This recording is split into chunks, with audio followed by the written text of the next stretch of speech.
Dekat ke sini kok. Kena nggak nih? Kena. Jangan sampai nggak kena. Ya, agak dempet.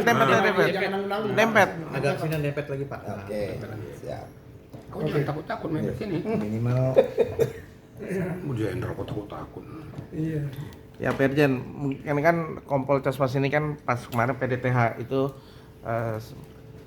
sempat mengajukan banding dan juga sudah Bukan sempat mengajukan banding, sudah mengajukan banding. sudah mengajukan banding. Mungkin penilaian dari Pak Erjen sendiri mungkin seperti apa melihat ini? Baik, terima kasih. Assalamualaikum warahmatullahi wabarakatuh. Selamat sore dan salam sejahtera untuk kita semua.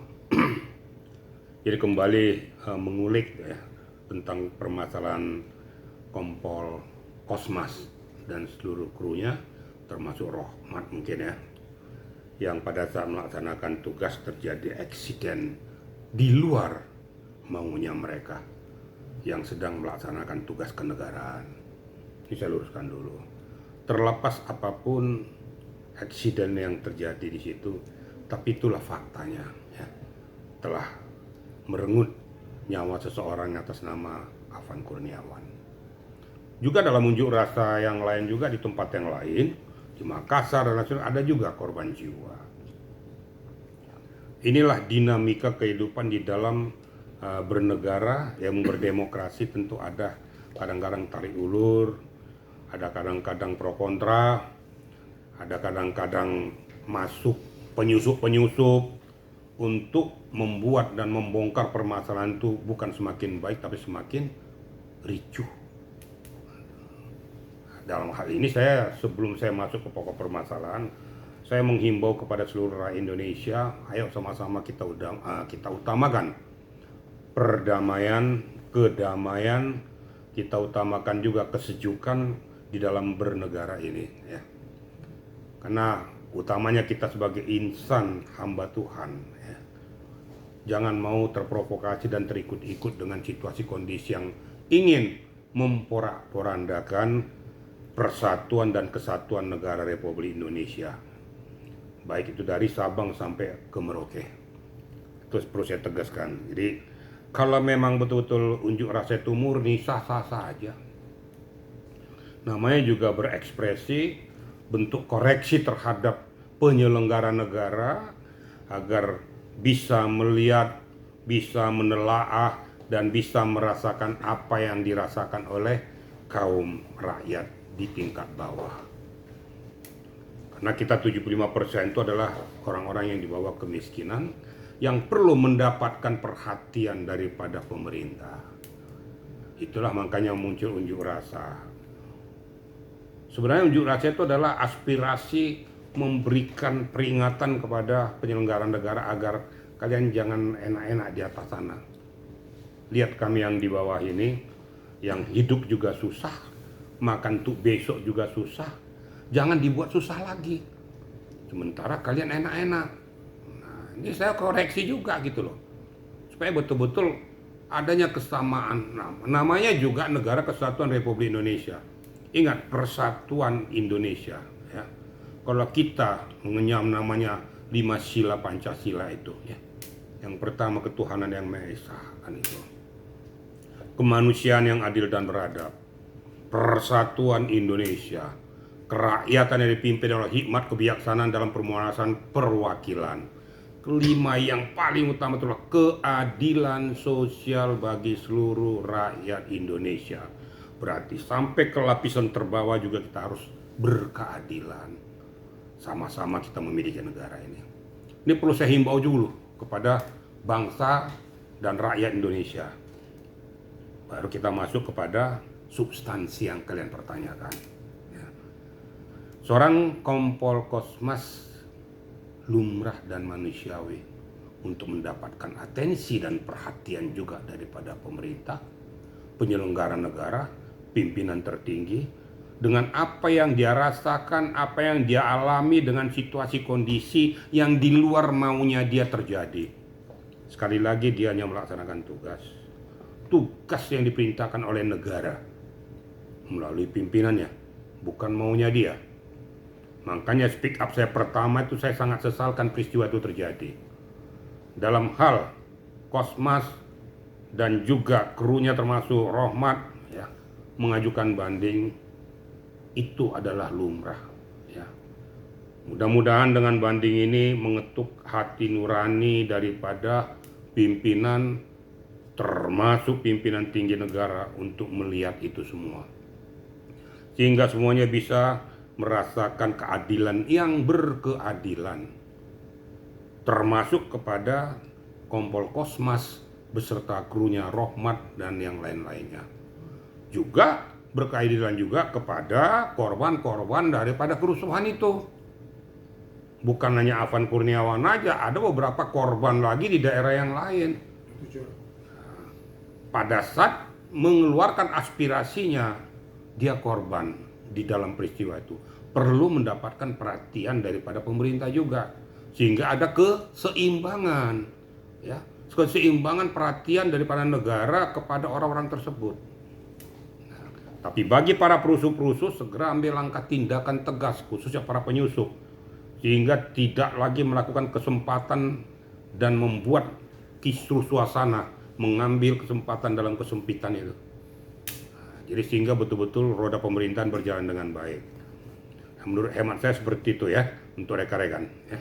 Oke, Pak Irjen, mungkin langkah yang ditempuh oleh Kompol Kosmas itu sudah sesuai belum sih? Maksudnya dia mengajukan banding karena kan dia kan membela negara gitu. Bukan sesuai lagi, sudah pas, layak, lumrah. Menurut saya harus dia lakukan itu. Ingat, karena ini menyangkut harkat martabatnya juga, di samping tugas dan tanggung jawabnya. Tugas dan tanggung jawabnya adalah sebagai ya, aparat pemerintah, sebagai penjaga institusi, juga tanggung jawabnya terhadap keluarganya. Nah, itu saya ketuk loh ya, terhadap keluarganya. Jangan ada nanti pameo daripada orang-orang seolah-olah dia seorang pembunuh. Ini harus kita luruskan. Dia hanya melaksanakan tugas negara. Maka saya bilang sebagai pimpinan, ya, empatilah terhadap tugas dan tanggung jawab anak buah di bawah. Overhandle, I am the commander. Ya, saya harus tanggung jawab terhadap anak saya. Harus saya bela anak buah saya karena dia melaksanakan tugas negara. Harus begitu. Jangan dilepaskan anak buah kita. Ya. Besok-besok dia takut untuk melaksanakan tugas itu karena tidak ada overhandle. Tentunya ada SOP yang harus dilakukan. Tapi kalau peristiwa kemarin, itu peristiwa yang sangat tragis. Itu yang saya maksudkan. Jadi mohon supaya hati nurani itu juga berbicara. Sekali lagi, hati nurani berbicara. Ya. Kira-kira gitu ya. Oke. Mungkin proses hukumnya sendiri mungkin seperti apa sih Pak Irjen? Mungkin bisa dijelaskan proses hukum yang akan ditempuh Kompol Kosmas ini? Kan sudah dilakukan banding. Tinggal kita lihat aja bandingnya nanti bagaimana ya. Kalau seandainya saya bukan mendahului hukum ya. Kalau dikatakan mau diarahkan ke arah pidana, contoh ini ya. Saya mengatakan itu adalah nutwir. Ya. 49 KUHP yang mana tidak ada alternatif lain yang harus dilakukan yang bersangkutan. Hanya dua. Kalau enggak, dia dan seluruh kru yang ada di dalamnya mati semua. Karena situasionalnya sudah tidak bisa terbendung lagi. Nah, inilah dikatakan itu tidak ada alternatif lain.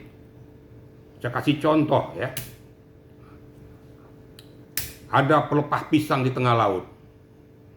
Ya, yang hanya bisa dihuni oleh satu orang. Tiba-tiba datang satu orang jadi dua. Kalau dua-duanya memegang pisang ini, batang pisang ini mati dua-duanya. Untuk hidup terpaksa, suka tidak suka dia ngambil langkah itu. Ini saya katakan tidak ada alternatif lain. Daripada saya mati terpaksa saya lakukan. Itu dilepaskan demi hukum. Peristiwa pidana itu terjadi tapi karena situasi yang tidak bisa dalam artian tidak bisa dihambat lagi. Dia merasakan bahwa harus saya lakukan perbuatan ini. Nah, itu sama seperti Rantis itu. Kalau nggak dilakukannya mati, dilempar bom molotov. Ingat ya, Rantis itu hidrolik semua. Seketika masuk bom molotov ke dalam, hidrolik mati semua. Dan di dalam banyak peluru, mati semua, terbakar di dalam. Pernahkah diketahui oleh masyarakat? Nggak pernah. Itu kira-kira ya. Jadi saya luruskan, saya tidak ada bilang mentang-mentang Bapak Purnawirawan. Tidak. Siapapun dalam kondisi seperti itu sama. Jangankan polisi, masyarakat, siapa Mungkin TNI juga kalau terjadi peristiwa itu, dia harus melakukan perbuatan itu. Kalau enggak dia mati. Ya, kira-kira gitu ya. Oke, Pak Irjen, ini kan juga ada petisi juga tolak pemecatan Kompol Cosmas. Itu ada 133.000 yang tanda tangan gitu. Pokoknya jadi menjadi pro kontra juga nih Pak Irjen. Dibilang pro kontra itu tergantung orang ya, mencermati situasi itu. Ya, yang namanya kontra itu orang-orang yang tidak bisa memahami ya sistematika ya. Dia hanya tahu bahwa ini pembunuhan itu bagaimana. Tapi kalau kita dengan tak jernih harus berpikir yang waras. Kita tidak menginginkan adanya suatu korban jiwa. Tapi kalau korban jiwa itu terjadi karena ketidaktahuannya dengan situasi itu. Karena saya lihat juga itu jatuh dulu baru kena dia. Karena brain spot itu kan terbatas. Tapi apapun itu telah menimbulkan korban jiwa. Dan di situ juga kita turut berduka cita kepada keluarga almarhum Afan Kurniawan. Karena itu juga korban kan sudah mendapatkan apresiasi dari pemerintah, ya sudah. Termasuk korban yang lain. Ya ini juga perlu diperhatikan gitu loh. Jangan dia melaksanakan tugas negara malah dia yang dikorbankan, jangan dong, nggak adil. Kira-kira itu ya. Oke, mungkin terakhir Pak Irjen. Nah, nasib anak buahnya sendiri mungkin seperti apa Pak Irjen? Ini kan kalau yang Kompol Cosmas ini kan sama. Menurut hemat saya sama. Orang kan bilang kan itu kan kolindas, jangan lihat di lindasnya, tapi lihat situasionalnya, lihat peristiwa itu kan itu. Kira-kira gitu. Jadi dan saya yakin juga bukan kehendak mereka. Emangnya seorang Rohmat walaupun dia tuh seorang brimob, apakah dia berkeinginan ada korban jiwa? Enggak juga. Tapi memang sudah terjadi, mau diapain lagi? Ya. Makanya berkeadilan, pemerintah memberikan keadilan kepada almarhum Afan Kurniawan dan keluarganya. Ini juga berikan keadilan. Karena dia bukan sengaja melakukan peristiwa itu. Itulah yang namanya situasional. Yang tidak bisa dihindarkan kalau enggak dia juga mati dengan seluruh krunya. Apa paham kira-kira ya? Oke? Oke, siap. Terima kasih Pak Irjen. Oke, Pak Irjen itu